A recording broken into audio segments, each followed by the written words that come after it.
What's up, XYZ? Alright. Oke. Hello semuanya, mungkin ada yang masih ingat, I'm Caitlin. Dan hari ini aku mau sharing tentang The Incredible Rescue Plan ya. Udah di itu. Jadi hari ini tuh aku dapet tema. By the way, ini credits judul to Comedies probably. I don't know, I didn't make this title. Jadi pas aku dapet title The Incredible Rescue Plan, Comedies bilang, aku jelasin, aku bacain ya, quote-nya. It's all about Jesus and his amazing rescue plan for us. He died on the cross and rose again so that we could be forgiven and be best friends with God. Jadi udah dapet ya inti message-nya. Udah, enggak. Tapi jujur pas aku pertama kali baca itu, my first response was kayak, aduh, ini mah anak XYZ udah tahu semua. Kayak, iya kan, udah tahu kan? Kayak Yesus itu turun ke bumi, mati di kayu salib, dan bangkit di hari yang ketiga. Kayak, we all know this already. Dan apalagi minggu lalu baru dibahas juga ya sama Ci Annabel, I watched the sermon, mungkin boleh next slide-nya. Dari John 3:16, kita mau baca lagi tapi, yes, kita baca sama-sama ya. Karena begitu besar kasih Allah akan dunia ini, sehingga ia telah mengaruniakan anaknya yang tunggal, supaya setiap orang yang percaya kepadanya tidak binasa, melainkan beroleh hidup yang kekal. The most popular verse, probably the first verse yang kita tahu ketika kita terima Yesus gitu ya. Ayat hafalan wajib kudu harus untuk orang Kristen gitu ya. Ini ayat yang kita udah tahu banget, udah hafal banget mungkin gitu. Before aku lanjut, I want to give an illustration, which probably you guys. Jadi, saya ada seorang bapak, dia lagi pergi berlayar sama anaknya, sama teman anaknya gitu ya. And then di tengah-tengah pelayaran ini, by the way anaknya ini, teman anaknya ini tuh nyebelin gitu ya. Jadi bapaknya nggak suka karena nggak sopan. Jadi di tengah-tengah pelayaran ini, tiba-tiba there's like this big storm, thunder, segala macam. And then perahunya kebalik. And then perahunya kebalik, semuanya terpapar di laut. And then kayak singkat cerita, bapaknya berhasil naik lagi ke perahu gitu ya. And when he look at like his surroundings, dia ngeliat ke kirinya, ke kanannya, itu kayak anaknya sama teman anaknya itu kayak ada in two different directions gitu. And they were drifting apart very fast. And bapaknya mesti pilih satu gitu. Dia tahu kayak he couldn't save both. Dia cuma bisa pilih satu gitu. And at that moment bapaknya pilih untuk nyelamatin teman anaknya gitu.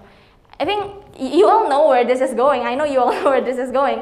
Dan ketika ditanya kayak kenapa, dia bilang kayak anak saya udah tahu dia mau kemana, tapi teman anaknya ini belum tahu dia mau kemana. Imagine kalau kita dengar cerita begini gitu ya, kayak I think it would make the headline news. Something happened in the Oscars, cuman ditampar aja kayak rasa kayak booming all over the world. Tapi kayak kalau misalnya ada seorang bapak nyerahin nyawa anaknya untuk kayak nyelamatin teman anaknya, I think kayak that's something more headline news thingy gitu ya. Jadi kayak imagine kalau kita di posisi teman anaknya itu gitu ya, kayak knowing kalau your life harusnya you are not there anymore gitu, tapi kayak you are still alive only because kamu diselamatin sama bapaknya teman kamu at the cost of teman kamu sendiri, at the cost of anaknya bapak itu sendiri. Kayak if you are in that position, kayak pasti kayak apa ya, jadi anak tuh kalau bahasa Mandarinnya puhawise gitu ya, tapi ini puhawise udah lebih parah lagi gitu ya, bukan cuma puhawise, kayak bener-bener gue berhutang budi, bukan cuma berhutang budi gitu, kayak gue berhutang nyawa sama bapak ini gitu. Dan kayak kalau misalnya kita jadi anak itu, pasti kan ya kita pasti mau bener-bener give the best gak sih, kayak gue hidup sekarang tuh bener-bener karena lu gitu loh. And kalau kita dengar ilustrasi begini banyak ya, atau ilustrasi yang kayak hakim yang baik, tahu ya, yang bapaknya hakim terus anaknya nakal terus mau dihukum mati, bapaknya bilang kayak saya aja yang gantiin gitu. Kayak we all know this kind of stories gitu. Dan seringkali kayak kita dengar gini, kita lebih kayak ya kalau gue di posisi anak itu kayaknya gue akan lebih inget budinya gitu, lebih inget kalau gue itu nyawanya sekarang gara-gara udah digantiin gitu, kayak ini my second chance of life. Tapi kayak this is basically what our Father in Heaven did for us. I know you know. Kita tahu Bapa di surga kasih Yesus anaknya yang tunggal mati di kayu salib untuk kita. Tapi ingat gak kayak pas pertama kali aku baca tadi about Jesus turun ke bumi, mati di kayu salib, bangkit di hari yang ketiga. Roh Kudus tegur aku ketika aku pertama kali baca teksnya Comedies. Kayak aduh ini mau ngomong apa gue? Tapi kayak Roh Kudus tegur gitu, maksudnya sebeku itukah hati kamu ketika sebeku itukah sampai kayak when someone told you kayak you know what, someone died for you, and kamu kayak oh ya udahlah udah bosan. Someone died for you, and kita semua responnya saya kayak ya udah sudah tahu gitu. Kayak segitunya kah? Jujur pas aku pikir kayak ini basic, ini klasik gitu ya, tapi aku ditegur keras gitu. Dan before kita lanjut ke nextnya, I wanna ask 2 questions gitu ya. Mungkin boleh next slide-nya. Thank you. Kita semua udah tahu gitu ya, Tuhan Yesus mati di kayu salib. Tapi pertanyaannya hari ini adalah, how has the cross changed the way you live? Iya tahu Yesus mati di kayu salib, tapi buat apa tahu doang kalau nggak ada perubahan ya? Buat apa tahu doang kalau nggak ngimpact apa-apa ke kehidupan kita? How has the cross changed the way you live? And kalau ini berat Paul gitu ya, aku mau lanjut ke pertanyaan kedua aja gitu. Ini kayak nggak nyambung sih. Why are you here gitu ya? Nggak usah pikir yang pertama deh, terlalu berat mungkin ya. Tapi yang kedua, why are you here gitu ya? Kenapa on this beautiful Sunday morning gitu ya, kita memilih untuk bangun pagi-pagi, siap-siap, pergi ke gereja, to sit down where you are right now, instead of just like sleeping in bed, kan bisa aja gitu ya. Atau nggak kayak nonton drama Korea, lumayan bisa berapa episode, or anything that you want to do on a Sunday morning gitu. Why do we choose to go to church? Atau yang tadi pelayanan gitu ya. I know you guys came here like way earlier than we did. Thank you so much by the way. I'm so blessed by the praise and worship just now.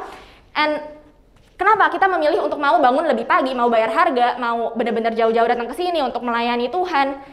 Why do we do what we do gitu ya? Kenapa kita mau baca firman tiap hari, kita mau doa tiap hari? Kita mau komsel tiap minggu, kita mau ke gereja, and everything that we do gitu ya. Why? What drives your Christianity? What drives your Christianity? Apa yang menggerakkan kekristenanmu? Dan okay. Christianity here, I don't mean like, oh this is my Christian life, I go to church, I read the Bible, I pray every day, tapi kayak outside, kayak my school, my work, my business, itu kayak my secular life. No, kayak we don't compartmentalize our lives, kita nggak bagi-bagi kehidupan kita kayak gitu sih. Maksudnya kayak kehidupan kekristenanmu adalah your whole life, kehidupanmu yang melayani pelayanan adalah your whole life is a life yang melayani Tuhan gitu ya. Tapi kayak, I'm just trying to make the point across. Jadi mungkin pertanyaan yang lebih tepat adalah, why do you live your life the way you do right now? Kita semua setuju ya kalau kita nggak mau bohong, kita mau respect orang tua, kita mau jujur, kita nggak mau curang kalau bisnis atau sekolah gitu ya, nggak mau nyontek, kita mau baik sama orang, kita mau mencoba mengampuni, mengasihi. We all agree with those principles gitu, dan kita mencoba to live by that. Kita mencoba untuk nggak hidup dalam dosa, kita mencoba untuk hidup kudus, kita mencoba untuk menjauhi dosa lah intinya. Why do we do that? Why do we even do that? Kan let's be honest gitu ya, kayak yang dunia tawarkan itu menarik loh. Tapi why do we choose to follow Jesus? Why do we choose untuk hidup dengan benar? Let's think about this. And while we think about this, I'm gonna go to the next slide please. Right, Romans 1:16. Sebab aku mempunyai keyakinan yang kokoh dalam Injil, karena Injil adalah kekuatan Allah yang menyelamatkan setiap orang yang percaya. Give you guys a bit of context here. Jadi kitab Roma ini ditulis sama Paulus. And Paul wrote this, itu nggak pas dia bayi rohani banget gitu. He wrote this about like 20 years after he believed in Jesus gitu. Jadi sekitar 20 tahun udah ikut Yesus, dia baru tulis kitab Roma ini gitu. Dan at the very first pasal gitu ya, udah dibilang tentang Injil. Aku punya keyakinan yang kokoh akan Injil. Dan Injil itu apa? Message-nya Injil ya yang tadi ya. Bapak kirim anaknya masuk ke bumi, jadi manusia, mati di kayu salib, bangkit untuk kita gitu. Dan even after 20 years, Paul still kept his eyes on what is essential, yaitu Injil. Ditaruh di pasal pertama, Injil, keyakinan yang kokoh dalam Injil. Dan ini basically pesan yang Paulus sampaikan ke jemaat yang ada di Roma gitu ya. Yaitu bahwa, you know what guys, before kita lanjut ke berikut-berikutnya, you have to remember, always, terus-menerus mengingat akan Injil. Karena apa ya, you have to always terus-menerus mengingat akan His incredible rescue plan gitu ya, sesuai judul kita hari ini. You have to constantly remind yourself, karena manusia ini gampang amnesia, gampang lupa gitu ya.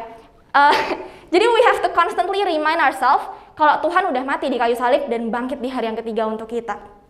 We have to constantly remind ourselves kalau Tuhan itu ninggalin surga, turun ke bumi, merendahkan dirinya, mengambil posisi seorang hamba, rela menderita, disiksa, dicambuk, dimahkotai duri, and paid the price in full for your life and mine. We have to always remember that, karena that is the essence of our trust. That is the essence of our belief. Tanpa Injil, kekristenan itu nggak exist, nggak ada. Kalau Yesus nggak mati di kayu salib, nggak bangkit di hari ketiga, why are we even here? Bubar gitu ya. Tanpa Injil, kekristenan does not exist. Tapi seringkali we focus so much on the, oh gue mau kesini karena praise and worship-nya bagus, kayak enak didengar di kuping. Oh gue mau kesini, gue sibuk melayani, kayak sibuk sama hal-hal yang secondary atau bahkan tertiary gitu ya, dan kita lupa sama what is the essence, yaitu Kristus mati buat kita. We forget that already. How many years are we into our Christian life? Siapa dari kita yang udah dari OE gitu ya, percaya Tuhan? How many years? 15 years? 18 years? 25 years? Masihkah kita ingat akan pesan Injil ini? Ketika tadi aku tanya kayak why are you here gitu ya, kenapa kita ke gereja gitu ya, mungkin jawabannya bisa macam-macam gitu. Ada yang kayak, oh gue ke gereja karena gue ikut orang tua, I have no choice. Oke, ada juga yang kayak, oh this is what I've known my whole life, kayak pokoknya hari Minggu ke gereja. Atau ada juga, oh biar gue kayak, ya biar gue suci-suci dikit lah, kayak udah seminggu gitu kan, main kemana-mana, ntar hari Minggu kayak ke gereja disucikan lagi, ntar emang apaan. Atau ada juga yang kayak, oh gue suka kalau ke gereja soalnya pesannya selalu nemplak gue gitu. Pesannya selalu nemplak, kayak selalu firman tuh cocok banget sama kehidupan gue gak tahu juga sih kenapa. Ya kita kayak Herodes gitu ya, suka ditemplak sama Yohanes Pembaptis tapi tobat mah kagak. Jadi kenapa kita mau ke gereja? What's your reason of going to church? What drives your Christianity? Why do you live the way you live right now gitu ya? Atau cuman kayak enggak, I don't have all those motives gitu. Gue cuman kayak ya udah ikutin aja gitu, you know, kayak mau ikut baik-baik, you know, kayak a ritual, like ya ikutin aja gitu. Is Christianity only a ritual to you? And mungkin boleh next slide-nya. Yes, thank you. Nah ini main point aku, salah satunya hari ini adalah jangan melihat Injil hanya sebagai sesuatu yang perlu kita dengar di awal kekristenan kita. Aku ulang ya, jangan melihat Injil hanya sebagai sesuatu yang perlu kita dengar di awal kekristenan kita. Why? Karena along the way, we will lose the essence. Kalau misalnya, last week Cia Annabelle, I think ada sempat mention juga, sometimes we get carried away with our institutions gitu ya.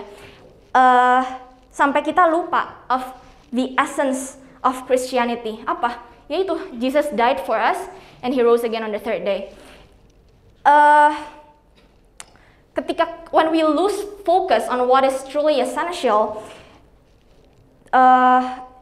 akan jadi very detrimental, karena kayak motif kita jadi kacau. Tapi before ke situ, I wanna emphasize again kalau kematian Kristus itu harus selalu jadi headline news in your life every day. Kalau headline news kan, kalau teman-teman suka nonton berita mungkin enggak ya di sini, tapi itu kan pasti kayak di paling depannya tuh kayak ditulis gede-gede gitu ya. Your headline news, whatever happens in your life, nggak akan ada yang top the fact that Christ died for you. Jadi headline news kehidupanmu every single day from the moment you believe in Jesus until you die, itu harusnya kayak Jesus died for me. That should be your headline news now until Tuhan panggil kamu pulang gitu. That should be your perenungan utama dalam hidup. Don't get carried away kayak aduh hari ini gue belum selesai goal, hari ini gue belum capai target, hari ini gue besok gue ujian, kayak hidup kita udah entah kemana dan kita lupa akan the most important thing that happen in our lives, yaitu Yesus mati buat kita.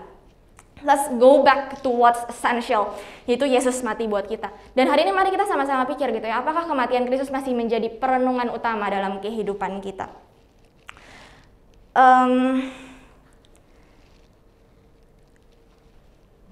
Motivasi kita itu penting gitu ya. Kalau misalnya kita lupa akan esensinya, motivasi kita jadi kemana-mana.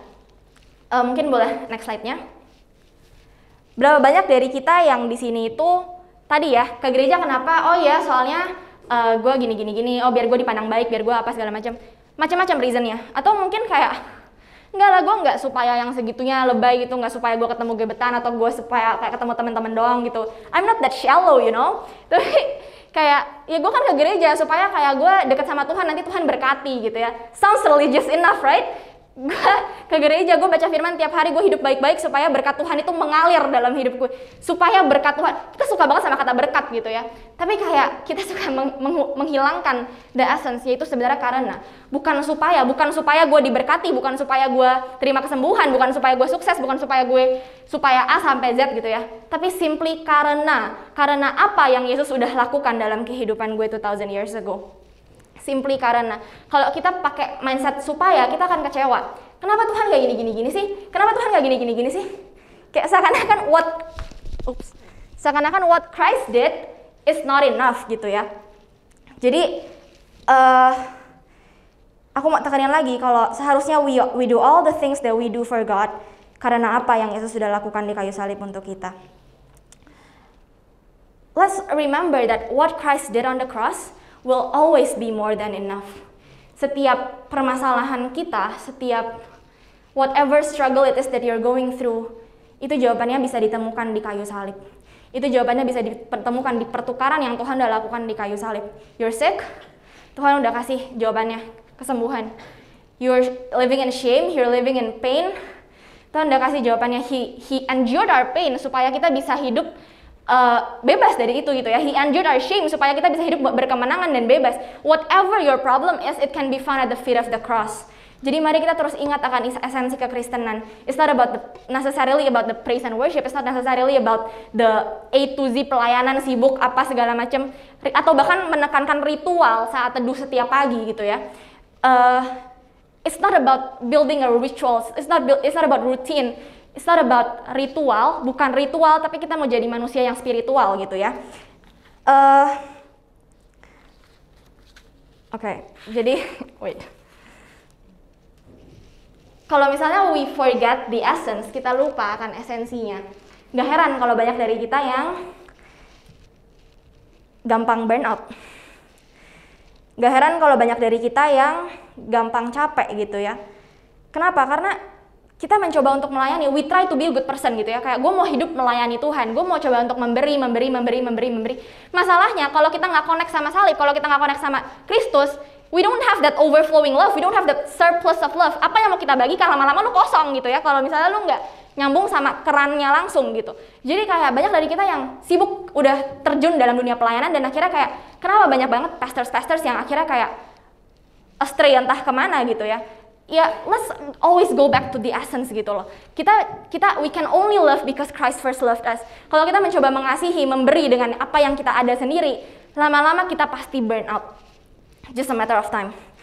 Dan oke, gue udah tahu gitu ya, tahu Tuhan Yesus mati buat gue gitu ya. Gue udah tahu Tuhan Yesus turun ke bumi, mati di kayu salib, bangkit di hari yang ketiga. Dia udah kayak agonizing death lah for me gitu ya. Kayak I know my life itu milik Tuhan gitu, I know.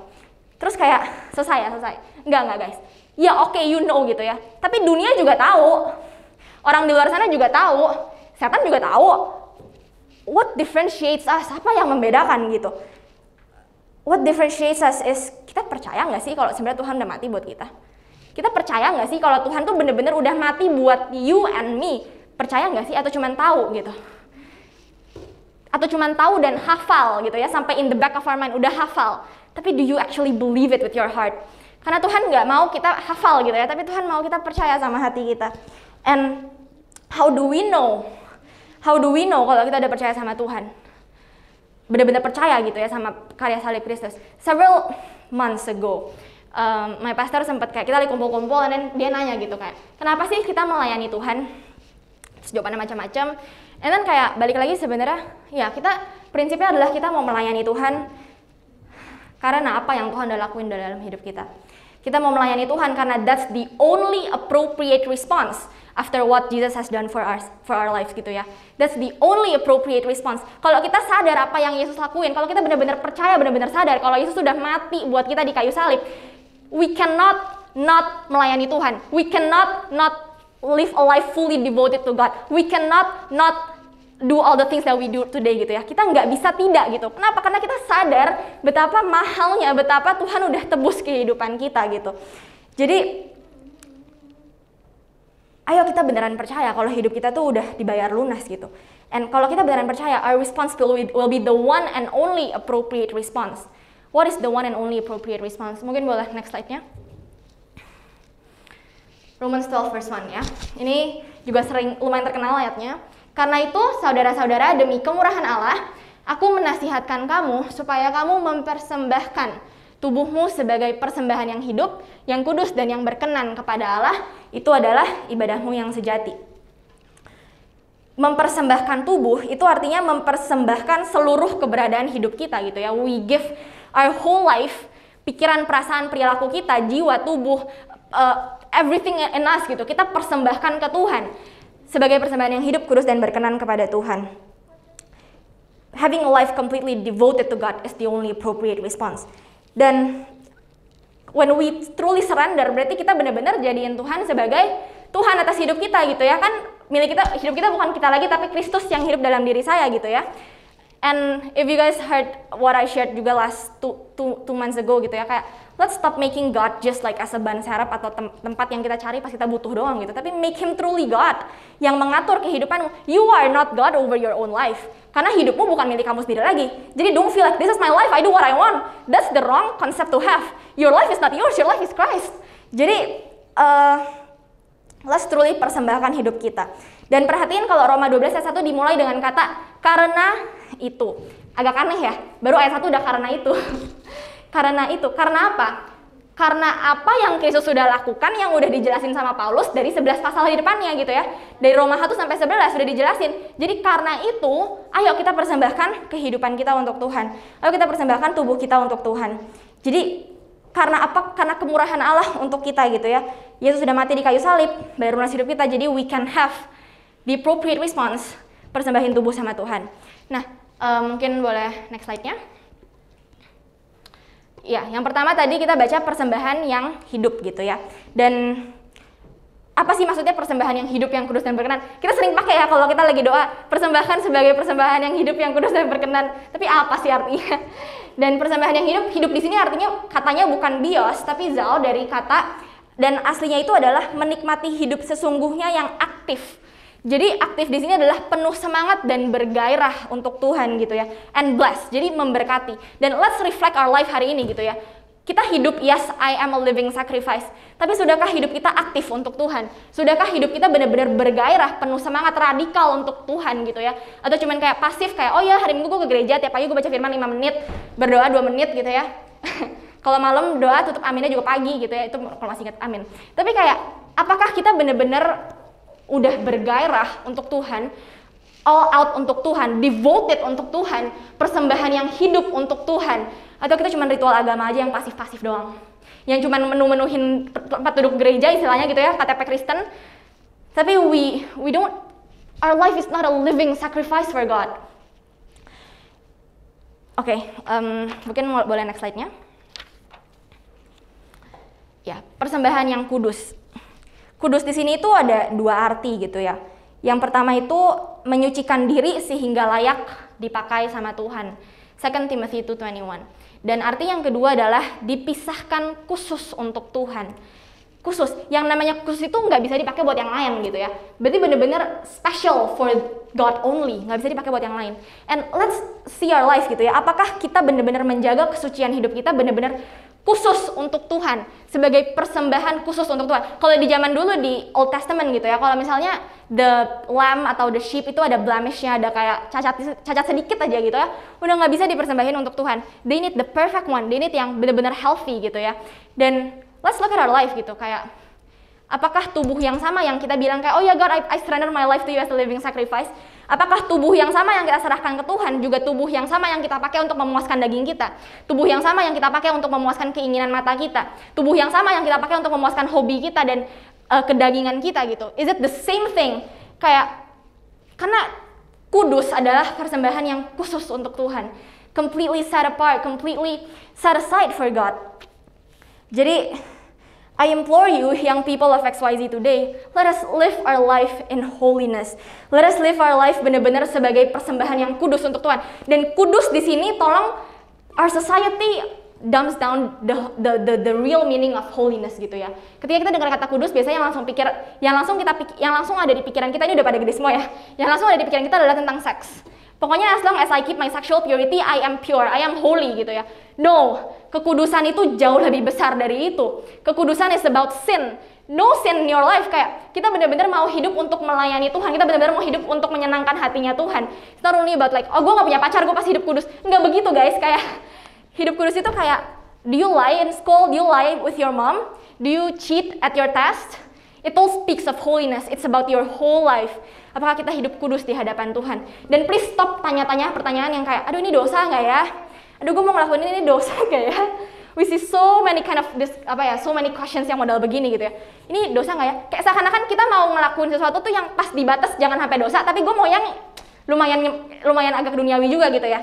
Let us live a life yang radikal balik arah gitu. Apakah ini menyenangkan hati Tuhan? Bukan apakah ini dosa atau enggak, tapi ini menyenangkan hati Tuhan atau enggak? Apakah ini berguna? Apakah ini membangun untuk orang lain?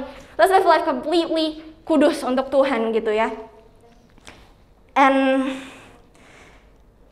let's take the decision gitu ya untuk live in holiness. Stop ngomong kasar, stop nggak respect orang tua, stop ngomong gosipin dosen. Let's live a life of holiness gitu ya. And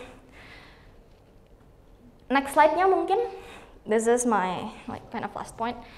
Persembahan yang berkenan, persembahan yang hidup udah tadi, yang kudus dan yang berkenan. Apa sih yang berkenan ini? Aku bacain dari 2 Samuel 24. Aku bacain dari ESV karena bagus Paul. But the king said to Araunah, "No, but I will buy it from you for a price. I will not offer burnt offerings to the Lord my God that cost me nothing." Ini kisah Daud sama Araunah yang punya tanah itu. Waktu itu Daud mau persembahan tapi kayak Araunah bilang kayak udah raja ambil aja gitu ya. Tapi Daud bilang no. I will pay for it. I will not offer my God something that cost me nothing. Daud nggak mau gitu. Dan inilah persembahan untuk Tuhan gitu ya. Persembahan yang untuk Tuhan adalah persembahan yang it has to cost us something. Nggak bisa kayak gue mau hidup nyaman, gue mau hidup enak, tapi gue mau ikut Yesus. Nggak bisa, lo mau ikut Yesus tuh lo sekali lo pikul salib gitu ya. It has to cost you something. Apa ya, ini persembahan yang benar adalah persembahan yang lahir dari hati yang sadar betapa how wretched we were gitu ya. Hati yang sadar betapa besar, betapa mahal, betapa berharga apa yang Yesus sudah lakuin dalam kehidupan kita. Hati yang seperti itu, that comes from a heart like that, itu persembahan yang berkenan untuk Tuhan. Look, dia udah Allah yang udah berikan segalanya buat kita gitu ya. We are only here because of Him.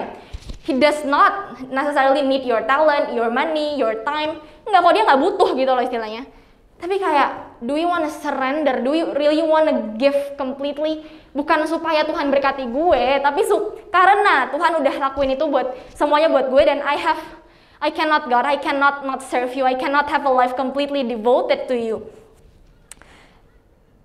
Are the offerings, are the pelayanan, are the things we offer God, itu costless of offerings. Oh, of course not costless lah, kan gue bayar harga, gue bangun pagi-pagi, gue segala macam. Tapi apakah motivasi hatimu benar? Apakah kita mau melayani karena kayak I feel respected at church, I feel like gue dapat kebutuhan jiwa gue di gereja gitu ya, karena ketika gue melayani gue merasa dibutuhkan, gue merasa dipuji, gue dapat pujian. Is that your motive? Apakah motivasi hatimu benar dalam melayani Tuhan? Apakah motivasi hatimu benar? Apakah your offerings itu costless offerings? Dan are we only willing to serve God when it's convenient for us? Kayak I have a surplus money, jadi nggak apa-apa kalau gue beri yang lebih gitu ya. I have a surplus time, I have nothing to do gitu ya. Tapi once we get busy, the first thing we cut out of our life is pelayanan. Are we only truly willing to serve God when it's convenient for us? Dan yang terakhir ya, kita memberi atau malak gitu ya. Malak itu ya supaya kalau kita datang ke Tuhan dengan motivasi supaya, itu kita malak Tuhan sih bahasa kasarnya. Apakah kita benar-benar mau memberi dengan hati yang tulus atau kita tuh malak Tuhan gitu ya. Dan my last slide mungkin boleh. Thank you. Balik lagi ke Romans 12 verse 1, tapi ini dari versi NKJV-nya aku bacain. I beseech you, therefore brethren. Udah itu aja ya. I beseech you. Di versi lain dibilang, I plead with you, I implore, I urge, I beg you. Paul appeals to our will. Paulus minta kita, Paul appeals to our will. Tuhan mau kita ambil keputusan. Kita yang ambil keputusan, bukan Tuhan yang paksa-paksa gitu ya. Kita yang ambil keputusan. I beseech you. Ayo persembahkan tubuhmu sebagai persembahan yang hidup, yang kudus dan berkenan kepada Tuhan. Let's make the decision to completely surrender our lives to Him. Atau mungkin ada teman-teman di sini yang, you know what, kayak this is just like a refreshment lah for me. Kayak I know we need to go back to the essence. Kayak aku inget kok pengorbanan Tuhan. Aku bahkan udah aktif di pelayanan. Aku bahkan udah sibuk melayani Tuhan. Aku bahkan udah do all the things, kayak my time tuh bisa dibilang kayak it's for God. I'm so busy for God already. Kayak what else do you want? I'm already so busy for God. Tapi deep down, kalau ada teman-teman di sini yang udah sibuk melayani Tuhan, but deep down you feel tired inside. You feel like you're so drained. Kenapa harus gue terus yang memberi? Kenapa harus gue terus yang menyatakan kasih Tuhan, sedangkan I live in a toxic family? Kenapa harus gue terus yang melayani orang dulu? Kenapa harus gue terus yang bayar harga? Kenapa harus gue terus yang sangkal diri dan pikul salib? But you feel drained today, you feel tired today. Early last year, I was so busy melayani Tuhan gitu ya. I was so busy pelayanan, like every single day ada aja pelayanannya gitu. I was so busy, dan kalau mau dibilang baca firman gak? I baca firman tiap hari, I doa tiap hari. Tapi I was stuck in a cycle of routine, of rituals. Dan one day I was having a meeting with church group waktu itu ya. And I just broke down. I just cried out of nowhere. Kita lagi meeting malam-malam, lagi ketawa-ketawa orang, and I just cried, bursted out crying. And I couldn't stop for 3 days straight. And I'm a very logical person gitu ya, kayak aku bukan tipe yang emotional kayak mood swings, kayak aduh I feel so sad today. Tapi kayak I'm pretty logical gitu. Dan at that time kayak I was so pissed at myself because I didn't know why I was crying. Tapi kayak I couldn't stop, I tried to stop, I couldn't stop. And it lasted for 3 days gitu ya, bisa kayak in the morning, pagi-pagi tiba-tiba kayak I just cried. Dan siang-siang I just cried, sore-sore I just cried. Out of nowhere I just cried, and I just felt so drained inside. Kalau ditanya teman kayak I have like kompak waktu itu, dan teman-teman tanya kayak what are you feeling? I feel like I don't know, I just feel tired, I just feel drained, I just feel empty. And di situ kayak itu ke sabbatical week, dan Tuhan bukain banyak gitu ya. Dan salah satunya adalah kamu udah lama gak ngalamin kasih Tuhan. You preach about Jesus, you tell about Jesus, but you don't talk to Jesus. You alamin kasihnya Tuhan, you nggak alamin kasihnya Tuhan gitu loh. You tell people to alamin kasih Tuhan, but you sendiri nggak alamin gitu. You know, you remind yourself, oh yes, tapi kayak you don't experience it. I knew, but I didn't feel, I didn't experience, and that's not enough. Knowing that Christ died for you is not enough. Knowing, remembering is not enough, but let's feel it daily. Nggak cuman kayak, oh minggu depan gue KKR, gue akan diisi lagi. No. Tapi kayak daily, karena we want to have a life completely devoted to God, surrender, melayani setiap hari kan. Berarti kita butuh itu setiap hari untuk kita diisi. Nggak bisa cuman seminggu sekali pas gue lagi di gereja. Tapi build that relationship with God every single day. 24/7 kita alamin terus kasihnya Tuhan. Itu yang akan bikin kita bisa tetap sehat dalam Tuhan. Let's always remember of His incredible rescue plan. Dan di saat itu kayak aku dibukain banyak hal sama Tuhan, dan salah satunya adalah ayo alamin lagi kasihnya Tuhan. Aku dibawa balik ke apa? Ke esensinya, yaitu salibnya Kristus. Yo, let's take a moment. Let's take a moment sekarang untuk alamin lagi kasihnya Tuhan.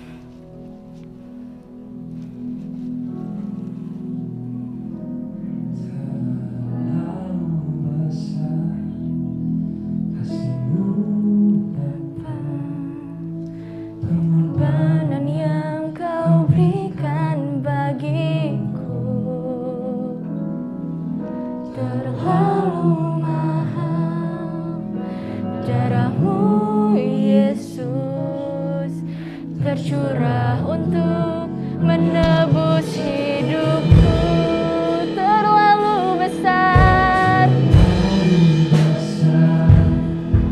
kasih-Mu Bapa, pengorbanan yang Mari kita ingat lagi betapa mahal, betapa Tuhan udah berkorban untuk kita.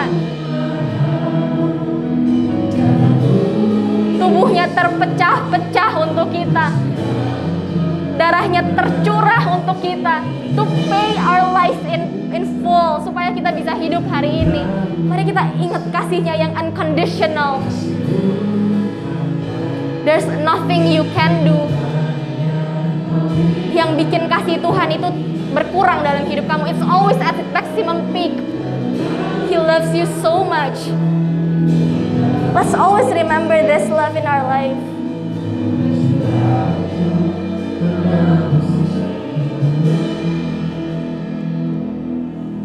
Thank you, Lord. Thank Thank you for your love. Thank you for loving us so much more than we deserve. Kami nggak layak Tuhan, tapi kami mau terus ingat, kami mau terus mengalami kasih-Nya Tuhan. Kami nggak mau cuman tahu kami dikasihi, tapi kami mau alamin kalau kami dikasihi. Karena kami percaya kalau Engkau itu nggak cuman omong kosong, tapi You are real God, and You will fulfill us, every single one of us here this morning. Kami mau alamin kasih-Nya Tuhan. Kami mau alamin, kami mau go back to esensi utama dari kekristenan. Kami mau alamin how You experience, how You endured such pain, how You walked in the line of obedience, memilih jalan salib because You chose us. Karena Engkau memilih kami. And You know tanpa pengorbanan darah kita nggak akan bisa selamat. Thank You for that, Lord. Dan hari ini aku juga mau tantang teman-teman yang udah alamin kasih-Nya Tuhan, yang udah gak cuman tahu kalau kita dikasihi. Maukah kita juga persembahkan hidup kita untuk Tuhan sebagai persembahan yang hidup, yang kudus dan yang berkenan kepada Tuhan? Maukah kita juga live a life completely devoted, benar-benar fully for God? Kita nggak lagi main-main sama dosa, tapi kayak I know my life is no longer mine and I want to live completely for Jesus. I want to live completely untuk menyenangkan hati Tuhan. It's no longer about me, but it's about pleasing the heart of my Father. Offer my life to You, everything I've been through. Use it for Your glory, Lord. I offer my days to You, lifting my praise to You as a pleasing sacrifice.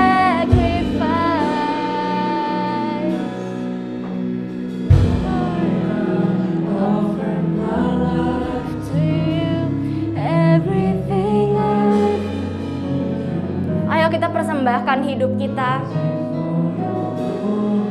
And let's do this every single day, every single morning. Mari kita persembahkan terus setiap hari dalam kehidupan kita. Seek His face first thing in the morning and persembahkan hidup kita sebagai persembahan yang hidup, yang kudus dan berkenan kepada Tuhan. As a living sacrifice for You alone, Lord. Thank You Tuhan. Dan hari ini 10th of April, we wanna remember kalau we surrender our lives into Your hands. Dan kami gak mau lagi main-main Tuhan. Kami gak mau lagi main-main ikut Tuhan. Kami gak mau lagi cuman Kristen KTP ke gereja tiap hari Minggu. Tapi we wanna be radical for Jesus. We wanna live for Jesus. Ini hidup kami Tuhan. Ini hati kami. We're a wretch. Mungkin ada teman-teman yang ngerasa gak layak. Tapi hari ini ingat kalau darah Yesus sudah menebus kehidupan kamu hari ini.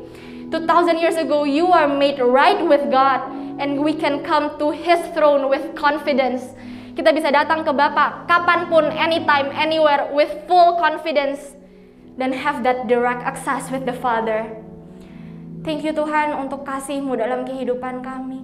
Thank You Tuhan untuk pengorbanan-Mu dalam hidup kami. And as a response, kami mau untuk persembahkan hidup kami setiap hari, setiap momen kehidupan kami. From today until the day that we die, until the day that You call us back to Your arms, kami mau hidup hanya untuk Engkau. In Jesus' name we pray.